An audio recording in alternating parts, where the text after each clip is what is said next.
Bienvenue à tous et à toutes, à ceux qui sont là régulièrement, à ceux qui sont de passage. Soyez les bienvenus. Portez-vous libres dans le Seigneur. Voilà, je vais commencer par une petite lecture dans 1 Chronique chapitre 29. C'est une prière du roi David quand il a rassemblé tous les matériaux pour construire le temple. Alors c'est une prière de reconnaissance. Je ne lis pas tout, je lirai quelques versets simplement. Alors 1 Chronique chapitre 29, à partir du verset 11 à 13. À toi, Éternel, appartiennent la grandeur, la puissance et la magnificence, et la gloire et la majesté. Car tout ce qui est dans le ciel et sur la terre est à toi, Éternel. C'est à toi qu'appartient le règne. Tu es le souverain au-dessus de tout être. Et c'est de toi que viennent la richesse et la gloire. Tu domines sur tout, et dans ta main réside la force et la puissance. Tu détiens le pouvoir d'élever qui tu veux et de le rendre fort. C'est pourquoi, notre Dieu, nous te louons, nous célébrons ta gloire. Nous avons un grand Dieu, formidable, qui est souverain, qui règne dans tous les domaines de nos vies, les plus petits détails comme les plus grandes parties de nos vies, quoi. Et nous sommes venus ce matin pour l'adorer et le louer. Et comme le roi David avait rassemblé les matériaux pour construire le temple, pour édifier le temple, ce matin nous sommes réunis pour nous édifier les uns les autres, par le temps de la scène, par le temps de la prédication, par les chants, par nos discussions que nous allons avoir entre nous pour construire le temple qui est l'Église dont nous sommes chacun membre du corps. Alors on va commencer par un premier chant, donc. Le roi dans sa splendeur. En deuxième titre, c'est « Ô Dieu, tu es grand ». Ceux qui veulent se lever peuvent se lever. Chantez de tout votre cœur. Alors, je pense à une chose, David, quand il a préparé les matériaux pour construire le temple, il était rempli d'émotions et plein de sentiments pour glorifier son Dieu. Alors ce matin, si vous avez des émotions pour votre Seigneur, des sentiments pour lui, manifestez-les à travers les chants, à travers les paroles que vous allez chanter, que ce soit vraiment l'expression de vos sentiments et de vos émotions pour votre Dieu. Voilà.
Demander à mon frère Alain, qui est parmi nous, pour remettre ce culte entre les mains du Seigneur.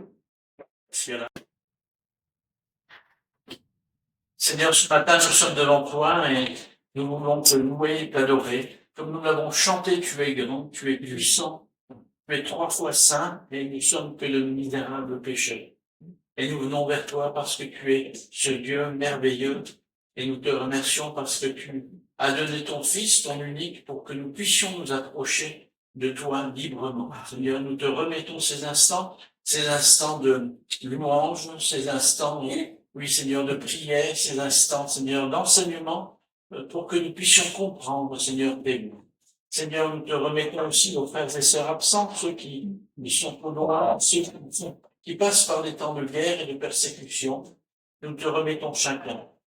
Nous, ce matin, nous sommes dans ta maison et nous voulons te louer. Gloire à toi. Amen. Amen. Amen. Merci. On va continuer notre temps de louange en chantant Digne est l'agneau, force et gloire.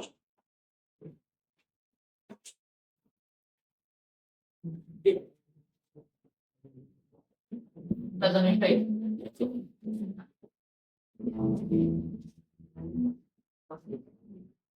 On va se auprès des musiciens. Rien du tout.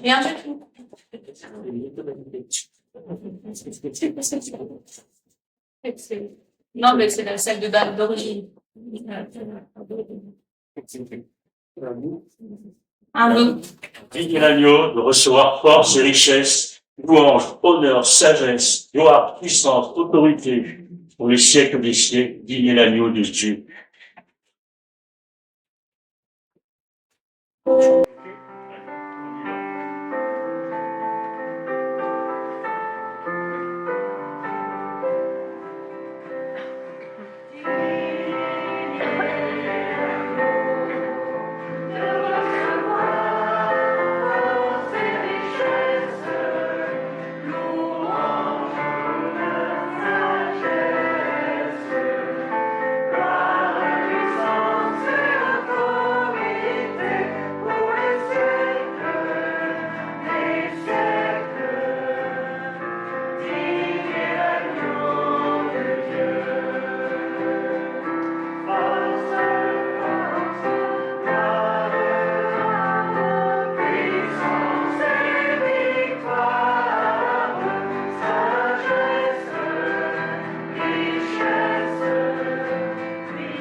Sur des plaques, je vais lire le psaume 138.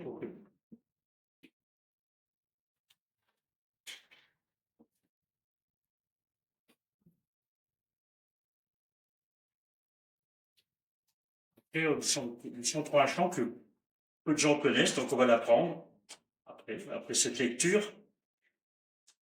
Alors le titre du psaume, c'est « Je veux chanter ta fidélité ». Un psaume de reconnaissance. L'Église se réunit ce matin pour rendre grâce à son Dieu, pour le remercier de ce qu'il est, de ce qu'il a fait, et ce qu'il nous apporte au quotidien chaque jour. Lorsque dit David, « Je te louerai de tout mon cœur, devant les puissants de ce monde. Je te célébrerai avec la musique. Je me prosterne, dirigé vers ton sanctuaire, et je te loue pour ton amour et ta fidélité. Car tu as réalisé tes promesses en surpassant ta renommée. » Convaincu que Dieu a fait des promesses à chacun d'entre nous et que ce soit accompli.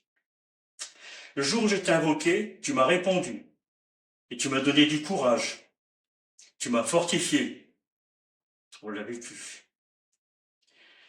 Que tous les rois du monde te louent, ô Éternel, à l'écoute de ta parole, et qu'ils célèbrent les œuvres de l'Éternel par leurs chants. Grande est la gloire de l'Éternel. Si haut qu'est l'Éternel, il voit les humbles, et de loin, il repère les orgueilleux. Alors je me suis laissé dire que les orgueilleux, Ils ont déjà leur récompense. Les humbles, c'est ce que Dieu voit. Un cœur humble, un cœur soumis, un cœur qui veut l'obéir, qui veut marcher dans ses voies. C'est ce que Dieu voit. Si je passe par la détresse, tu préserves ma vie face à la furie de mes ennemis. Tu interviens pour me sauver. Oui, l'Éternel achèvera son œuvre en ma faveur. D'ailleurs, il est dit, celui qui a commencé une œuvre en vous, la continuera pour le jour de Jésus-Christ. Dieu est toujours à l'œuvre dans nos vies pour nous transformer à l'image de son Fils, quoi qu'il arrive dans toutes les circonstances. Éternel, ton amour durera toujours. N'abandonne donc pas tes créatures. Nous avons cette promesse que Dieu est notre soutien.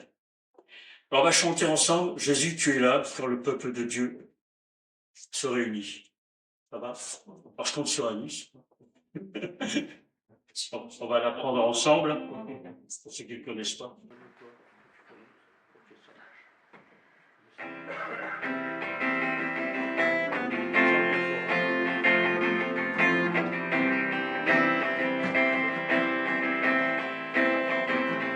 Le peuple de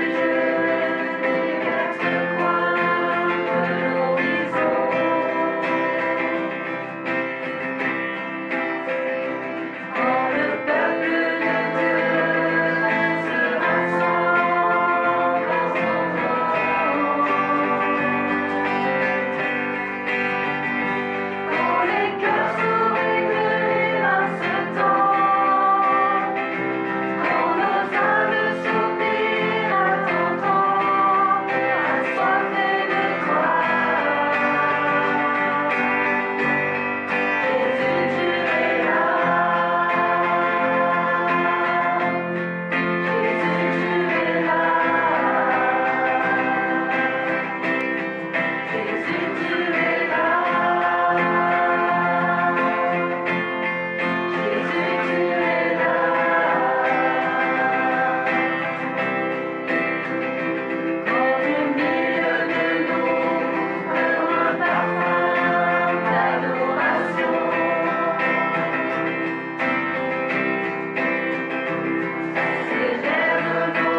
notre Église. On continue en chantant « Grandis, nous te bénissons ».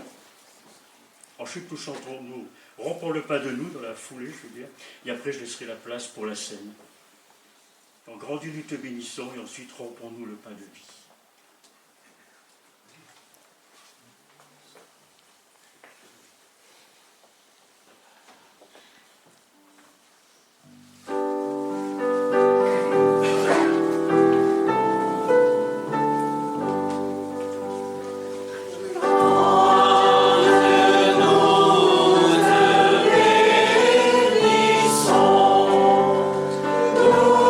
Nous célébrons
On va continuer pour le prochain chant. Rompons-nous le pain, rompons-nous le pain de vie, pardon.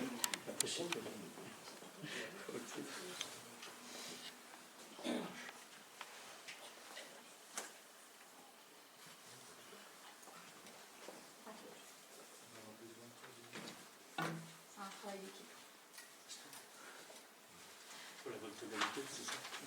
Oui, voilà, d'accord.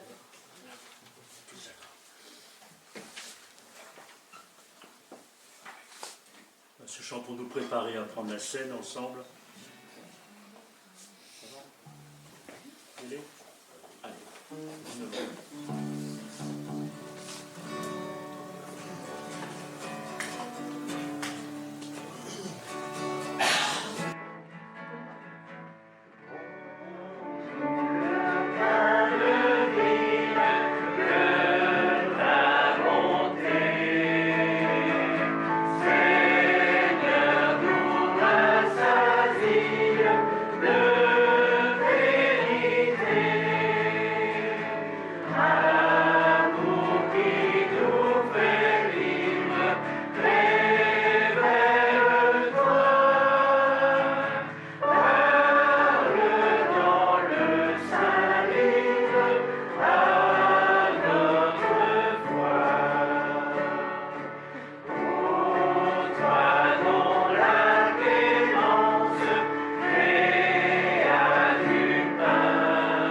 Alors, je voudrais partager avec vous, c'est vrai, ce moment de scène, mais ce moment de scène qu'on retrouve dans l'enseignement de 1 Corinthiens chapitre 10, et chapitre 11 aussi, pardon, sur la scène. Et j'ai été interpellé par une réflexion de Benjamin Hagen. Alors, je ne sais pas si quelques-uns le connaissent. Oui, hein. Et apparemment, il dit que parfois, les chrétiens font deux erreurs. Deux erreurs assez courantes dans la compréhension évangélique moderne de la Sainte Seine. Alors, déjà, quand on lit la parole de Dieu, qu'on la regarde, on va dire presque à la loupe, on ne trouvera jamais associé Sainte Seine ensemble. Ou la Seine. Même si on sait qu'elle est sainte, puisqu'elle est instituée et voulue par Dieu. Et ça, c'est la première erreur, est de voir la scène comme un acte individuel. C'est juste entre moi et le Seigneur. Il y en a qui le pensent.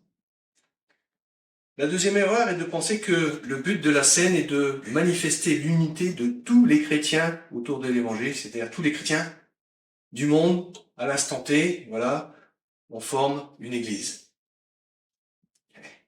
Difficile avec le décalage horaire, n'est-ce pas? Le contexte dans lequel on prend la scène importe donc peu. Il est vrai que la scène est profondément liée à l'évangile, certes, et que la scène a pour but de mettre en avant l'unité. Cependant, l'unité que la scène met en avant est l'unité des chrétiens au sein de l'église locale. Ce qu'enseigne donc 1 Corinthiens chapitre 10 et 11 sur la scène. Donc un rapide survol de quelques versets dans 1 Corinthiens permet de corriger ces deux erreurs. Voilà ce que Paul met en avant dans 1 Corinthiens chapitre 10. La coupe de bénédiction que nous bénissons n'est-elle pas la communion au sang de Christ? Le pain que nous rompons n'est-il pas la communion au corps de Christ? Puisqu'il y a un seul pain, nous qui sommes plusieurs, nous sommes un seul corps, car nous participons tous à un même pain. Pareil, au verset 17, de manière évidente, Paul fait ici référence à la Sainte Seine. Lors de la Seine, il y a non seulement une communion avec Christ, mais aussi une communion les uns avec les autres. Alors si tu penses, mon frère, ma sœur, être venu ce matin pour simplement te faire plaisir à toi seul, eh bien tu te trompes. Tu es, on va dire, hors presque contexte, puisque quand l'Église se rassemble, c'est pour être en communion. Le partage du pain met en avant le fait que nous sommes un seul corps. C'est là l'un des buts de la scène, manifester l'unité que nous avons les uns avec les autres. La scène n'est pas un repas individuel. Cela explique les reproches de Paul aux Corinthiens, dans 1 Corinthiens chapitre 11, versets 17 à 34. Le repas qui devait manifester leur unité mettait plutôt en avant leur division et leur individualisme. On va pas relire ces quelques versets. On le sait, on les connaît bien. Les uns ont fini de manger que les autres sont à peine arrivés. Hein. Même qu'ils soulignent qu'ils étaient déjà un peu ivres. Hein. Bon, on va pas revenir sur cette partie-là. Mais voilà, il faut que les choses soient claires. La scène, c'est un repas communautaire. On est en communion, ensemble.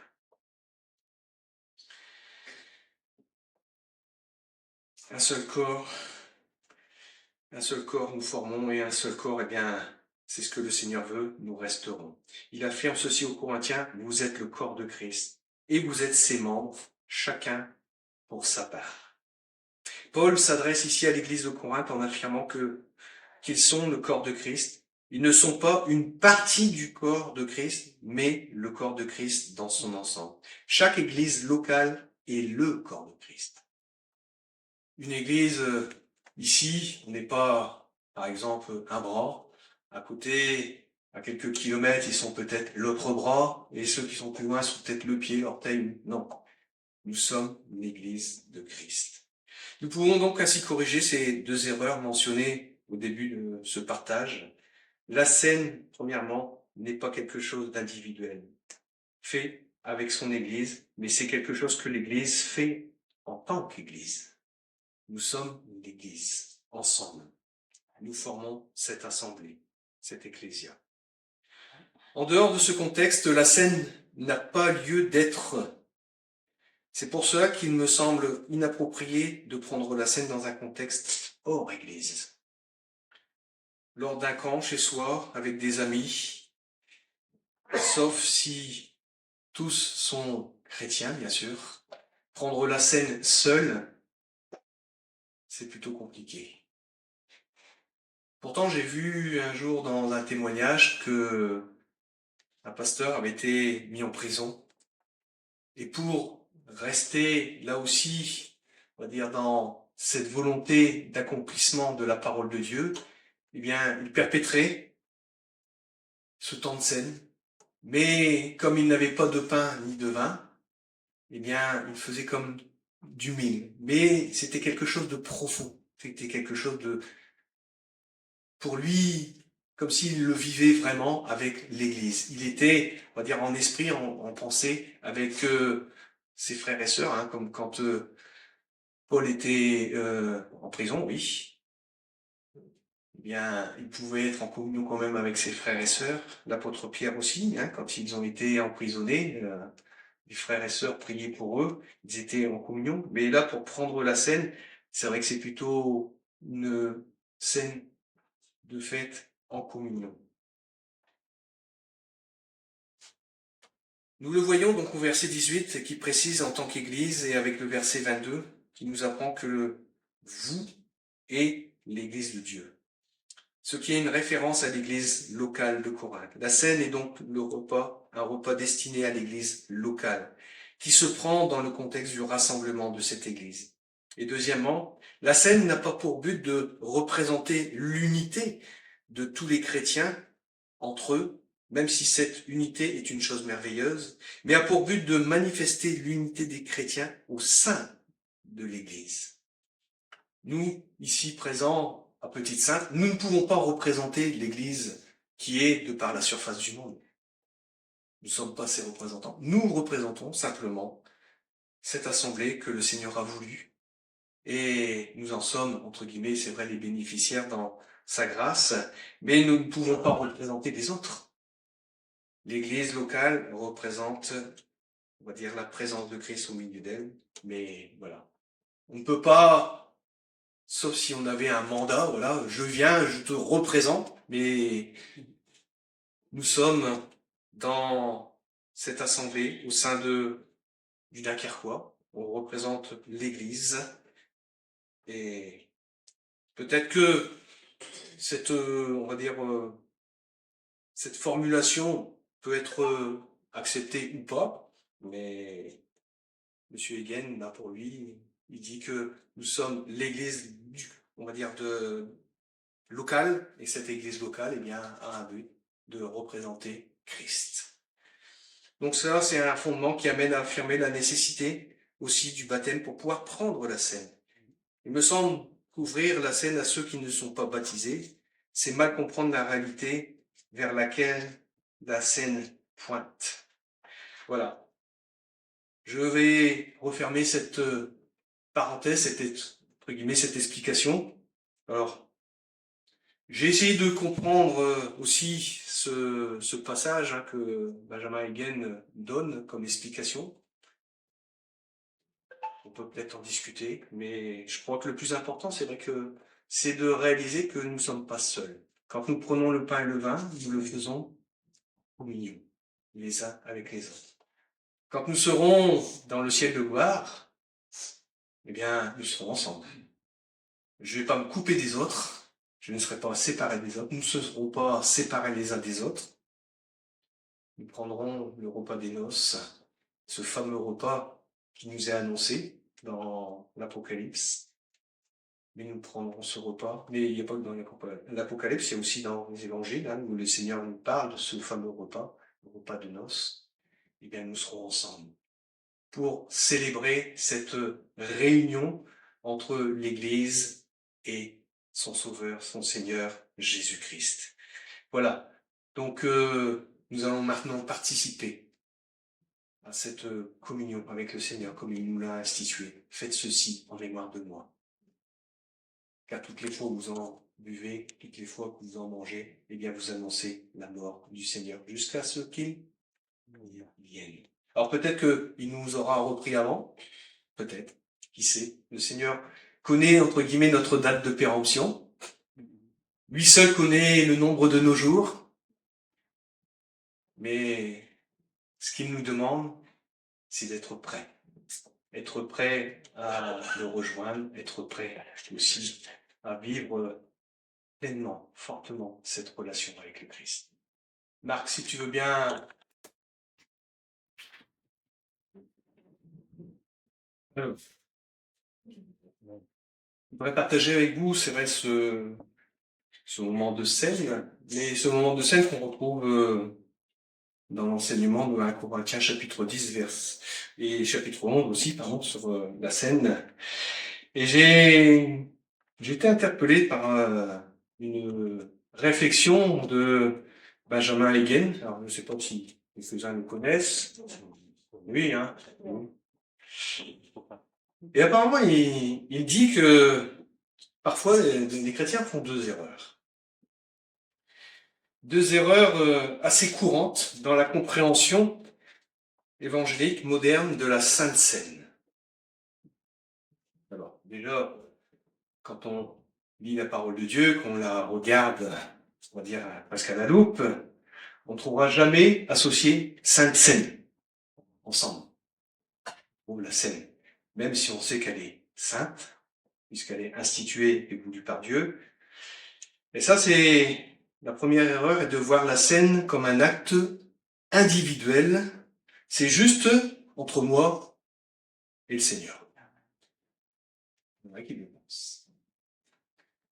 La deuxième erreur est de penser que le but de la scène est de manifester l'unité de tous les chrétiens autour de l'Évangile, c'est-à-dire tous les chrétiens du monde à l'instant T, voilà, on forme une église. Difficile avec le décalage horaire, n'est-ce pas? Le contexte dans lequel on prend la scène importe donc peu.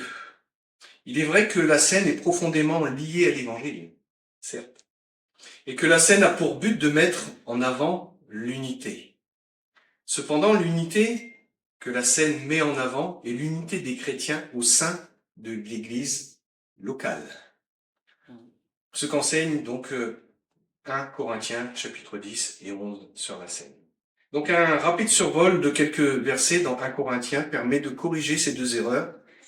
Voilà ce que Paul met en avant dans 1 Corinthiens chapitre 10. La coupe de bénédiction que nous bénissons n'est-elle pas la communion au sang de Christ? Le pain que nous rompons n'est-il pas la communion au corps de Christ? Puisqu'il y a un seul pain, nous qui sommes plusieurs, nous sommes un seul corps, car nous participons tous à un même pain. Pareil, au verset 17, de manière évidente, Paul fait ici référence à la Sainte Seine. Lors de la Seine, il y a non seulement une communion avec Christ, mais aussi une communion les uns avec les autres. Alors si tu penses, mon frère, ma sœur, être venu ce matin pour simplement te faire plaisir à toi seul, eh bien tu te trompes. Tu es, on va dire, hors presque contexte, puisque quand l'Église se rassemble, c'est pour être en communion. Le partage du pain met en avant le fait que nous sommes un seul corps. C'est là l'un des buts de la scène, manifester l'unité que nous avons les uns avec les autres. La scène n'est pas un repas individuel. Cela explique les reproches de Paul aux Corinthiens, dans 1 Corinthiens chapitre 11, versets 17 à 34. Le repas qui devait manifester leur unité mettait plutôt en avant leur division et leur individualisme. On va pas relire ces quelques versets. On le sait, on les connaît bien. Les uns ont fini de manger que les autres sont à peine arrivés. Hein. Même qu'ils soulignent qu'ils étaient déjà un peu ivres. Hein. Bon, on va pas revenir sur cette partie-là. Mais voilà, il faut que les choses soient claires. La scène, c'est un repas communautaire. On est en communion, ensemble.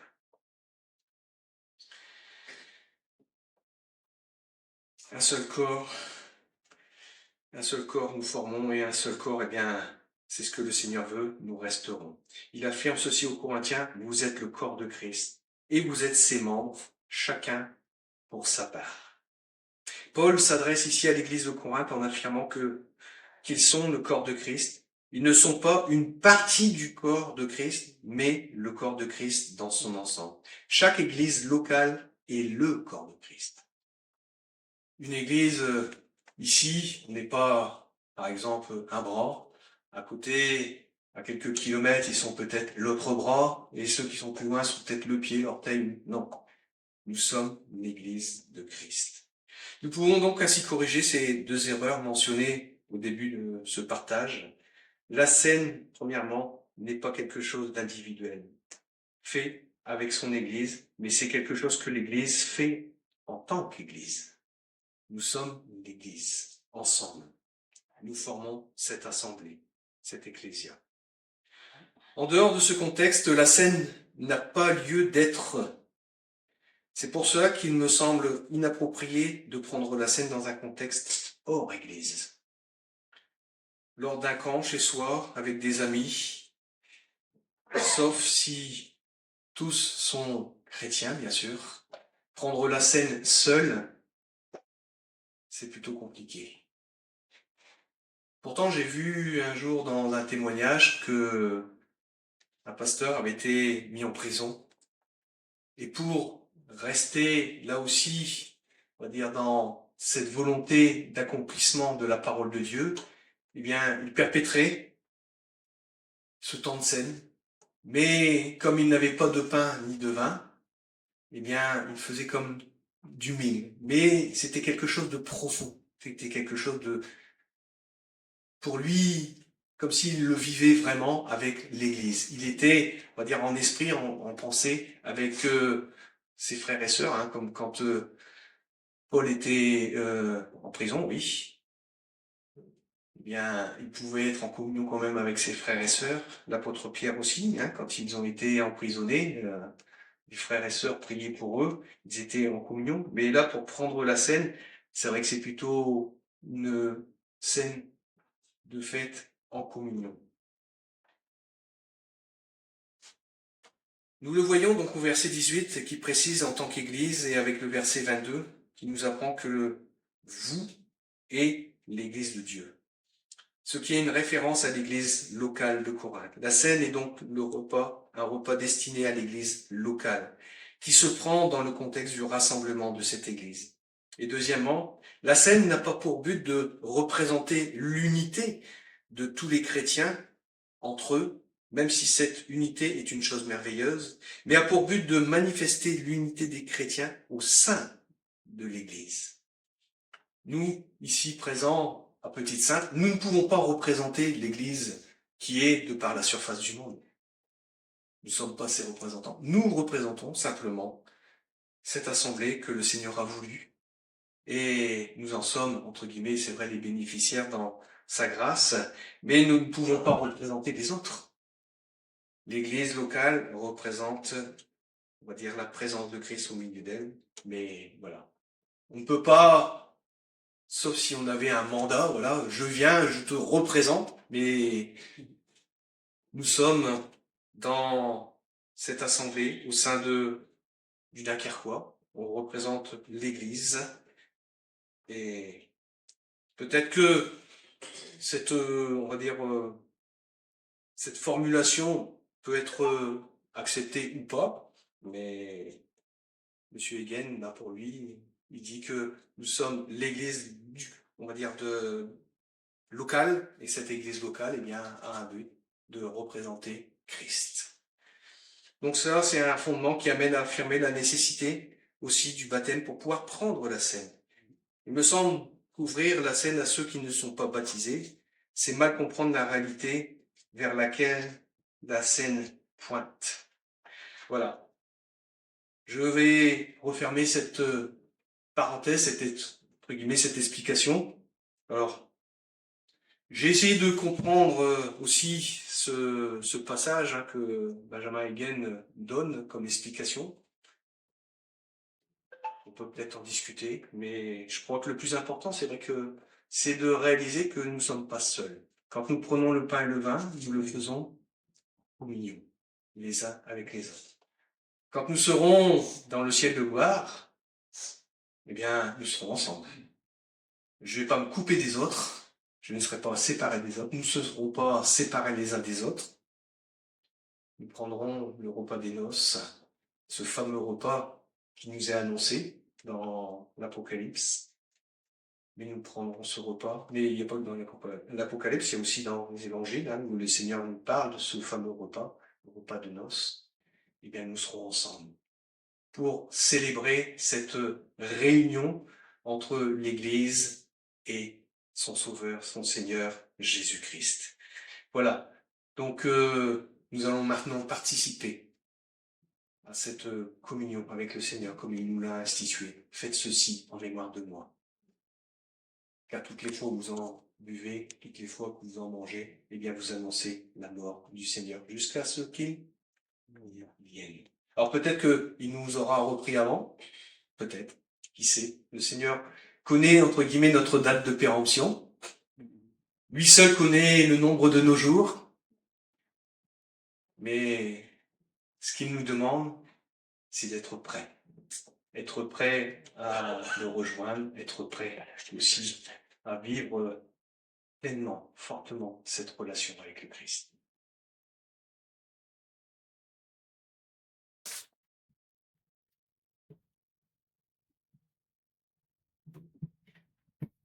Ce matin, on va voir l'annonce d'une naissance miraculeuse. C'est pas dans les évangiles, c'est à ce à quoi on s'attend, hein, mais dans le livre des juges. Ce matin, on va voir le dernier des juges qui se nomme Samson.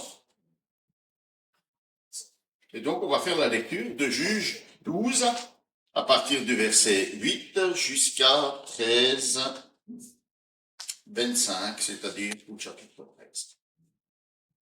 Alors, comme il est de coutume, hein, est-ce qu'il y a un lecteur ou une lectrice qui voudrait nous faire la lecture, hein, s'il te plaît, à voix haute? Si possible, dans la version qui est affichée, tu peux lire ce qui est affiché? Super. Tu peux te lever pour que ça porte? Tu peux t'approcher au micro, hein, ça me va aussi. Allez. C'est tout. Super. On sent qu'il y a beaucoup de mots difficiles. Après lui, Ibsan de Bethléem fut chef en Israël. Merci.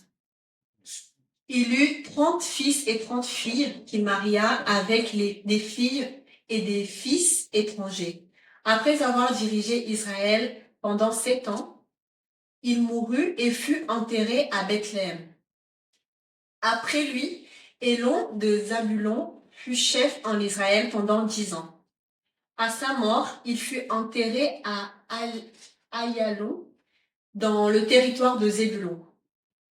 Après lui, Abdon, fils de Hillel de Pirathon, fut chef en Israël pendant 8 ans.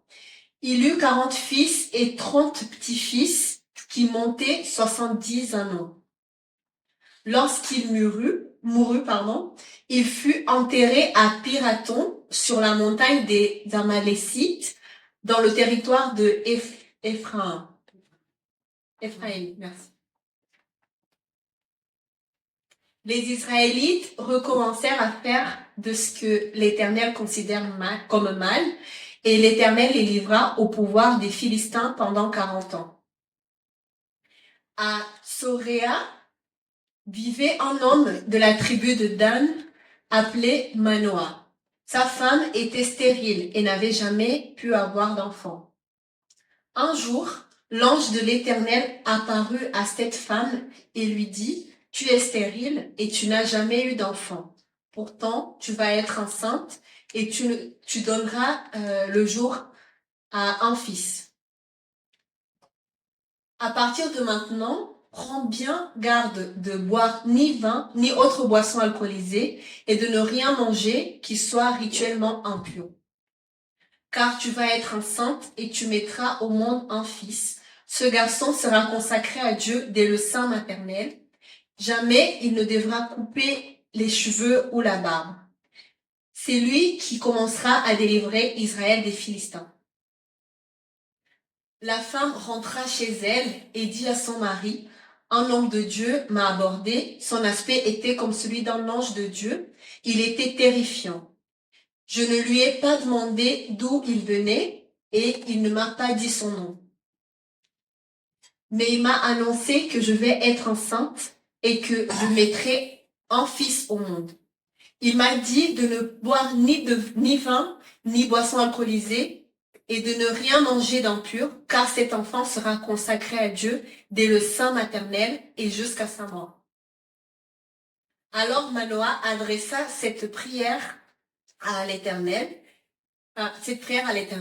Je te prie, Seigneur, fais revenir vers nous l'homme de Dieu que tu as déjà envoyé pour qu'il nous apprenne ce que nous aurons à faire à l'égard de l'enfant à naître. Dieu exauça la prière de Manoah. L'ange de Dieu revint se présenter à la femme pendant qu'elle était assise dans un champ. Manoah n'était pas avec elle. Elle courut aussitôt le lui annoncer.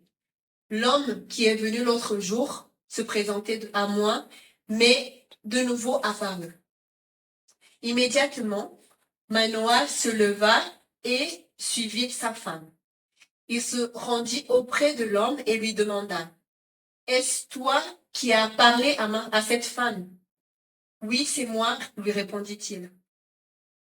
Et Manoah lui dit, « Maintenant, quand tes paroles se réaliseront, quelles règles devra-t-on suivre à l'égard de ce garçon et que devra-t-il faire ?» L'ange de l'Éternel lui répondit, « Ta femme devra s'abstenir de tout ce que je lui ai mentionné. Elle ne mangera aucun fruit de la vigne, ne boira ni vin, ni boisson alcoolisée, et ne prendra aucune nourriture qui soit rituellement impure. Qu'elle observe soigneusement tout ce que je lui ai ordonné. » Alors Manoah dit à l'ange de l'Éternel, « Permets-moi de te retenir et de te présenter un chevreau. » L'ange lui dit, « Même si tu me retiens, je ne mangerai pas la nourriture que tu me présenteras. Mais si tu le veux, offre un holocauste à l'Éternel. » Manoah ne savait pas que c'était l'ange de l'Éternel. Il demanda à l'ange, « Quel est ton nom? Ainsi, quand ce que tu as annoncé se réalisera, nous pourrons t'honorer. » L'ange de l'Éternel répliqua, « Pourquoi demandes-tu mon nom? Il est merveilleux. » Alors Manoah prit un chevreau et l'offrande de céréales qui doit accompagner l'holocauste, et il les offrit à l'Éternel sur le rocher. Pendant que Manoah et sa femme regardaient, il se produisit une chose merveilleuse. Lorsque la flamme monta de l'autel vers le ciel, l'ange de l'Éternel s'éleva au milieu de la flamme sous leurs yeux. Alors ils se jetèrent la face contre terre. L'ange de l'Éternel n'apparut plus à Manoah et à sa femme. Manoah comprit que c'était l'ange de l'Éternel qui leur avait apparu. Et il dit à sa femme, « Nous allons sûrement mourir car nous avons vu Dieu. » Mais sa femme lui dit, « Si l'Éternel avait voulu nous faire mourir, il n'aurait pas accepté notre holocauste et notre offrande. Il ne nous aurait pas fait voir toutes ces choses et il ne nous aurait pas annoncé aujourd'hui tout ce qu'il nous a communiqué. » La femme donna naissance à un fils et elle l'appela Samson. L'enfant grandit et l'Éternel le bénit. L'Esprit de l'Éternel commença à le pousser à l'action lorsqu'il était à Mahané-Dan, entre Soréa et Ectaol. Voilà. Je ne sais plus, mais c'était juste pour le plaisir de faire des modifications. Merci. Voilà. Donc, prudence, hein, si vous lisez, dans le livre des juges, il y a des mots difficiles. Alors, ce récit s'ouvre sur 3 juges qu'on en appelle des juges mineurs, hein, parce que bon, il y a un tout petit récit qui les concerne, hein, l'auteur ne développe pas, mais ils sont quand même assez étonnants, ces 3 juges. Hein. Vous avez remarqué, ils règnent sur Israël, mais le texte ne fait mention d'aucune délivrance de leur part pour le peuple. Plutôt, on a l'impression dans ce récit que plutôt que d'être en relation avec la terre promise de Canaan, on croirait assister à un récit du Far West, où chacun cherche à se faire une place au soleil. Vous avez marqué ce qui est dit à leur propos? Ils ont de nombreux enfants, ce qui sous-entend évidemment qu'ils ont eu de nombreuses femmes. Hein. Je suppose que leur femme n'a pas fait des enfants par demi-douzaine. Et donc il y a la notion de harem, hein, qui est une prérogative royale, des recherches d'alliance par des mariages, des montures royales. Les anneaux étaient une monture royale. Et on se rend compte en lisant ce texte que ces juges semblent plus préoccupés par l'établissement d'une dynastie que par la délivrance et la paix du peuple de Dieu. Triste illustration d'un peuple qui se détourne de l'Éternel pour sombrer dans l'idolâtrie et de juges qui font de plus en plus preuve de défauts et de faiblesses et qui ressemblent de moins en moins au premier juge qui était présenté comme le juge idéal, le juge Othniel. Selon sa triste habitude, Israël se détourne à nouveau de l'Éternel pour se livrer à l'adoration des idoles, faire ce que Dieu considère comme mal. Et comme à chaque fois les conditions sont les mêmes, Dieu livre le peuple au pouvoir de ses ennemis. Et cette fois, c'est le peuple philistin. Dieu intervient. Et d'abord, il intervient comme étant le Dieu de l'impossible. Le début du chapitre 13 nous fait faire connaissance d'un homme de la tribu de Dan qui s'appelle Manoah et de son épouse dont, curieusement, le nom n'est pas rapporté dans le récit. C'est vers elle qu'est envoyé le messager de Dieu, l'ange de l'Éternel, au bout de 40 années de domination des Philistins. Dieu veut intervenir en faveur de son peuple en choisissant un juge avant même sa naissance et avant même sa conception, puisque l'épouse de Manoah est stérile. Pour bien marquer la consécration à l'Éternel de ce juge, Dieu lui impose des règles dès le sein maternel. Les règles ne sont pas pour la mère, elles sont pour l'enfant qu'elle va porter. Sa mère ne devra consommer aucun produit de la vigne, ni aliment impur. Elle ne devra, après sa naissance, bien sûr, ne jamais lui couper ni les cheveux ni la barbe. C'est lui, précise le messager, qui commencera à délivrer Israël de la main des Philistins. Ces règles qui sont ici imposées à la maman de Samson sont celles du Naziréat telles qu'elles sont prescrites dans le livre de Nombres, chapitre 6, les 21 premiers versets. Alors, le Naziréat était un vœu de consécration à l'Éternel par lequel on montrait qu'on se tourne vers Dieu d'une manière déterminée, d'une manière forte, pour une période donnée. C'était une période limitée dans le temps, pas comme Samson qui était pour toute sa vie. Et entrer dans ce Naziréat imposait de se conformer à 3 règles principales. Évidemment, ne pas se couper les cheveux et la barbe, ne consommer aucun produit issu de la vigne, fermenté ou non, même pas manger du raisin. Et le texte dans Nombre précise du pépin à la peau, pour que ce soit bien clair. Rien des raisins. Et ne s'approcher d'aucun mort.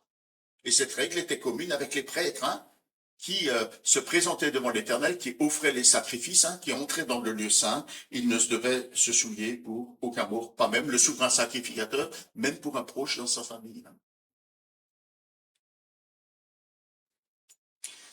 Dans le récit biblique, Dieu est intervenu en faveur de plusieurs femmes dans l'incapacité biologique d'avoir des enfants. Sarah, Anne, Élisabeth, et toutes sauf Anne, entendent la promesse d'une future naissance de la bouche d'un messager de Dieu, d'un ange.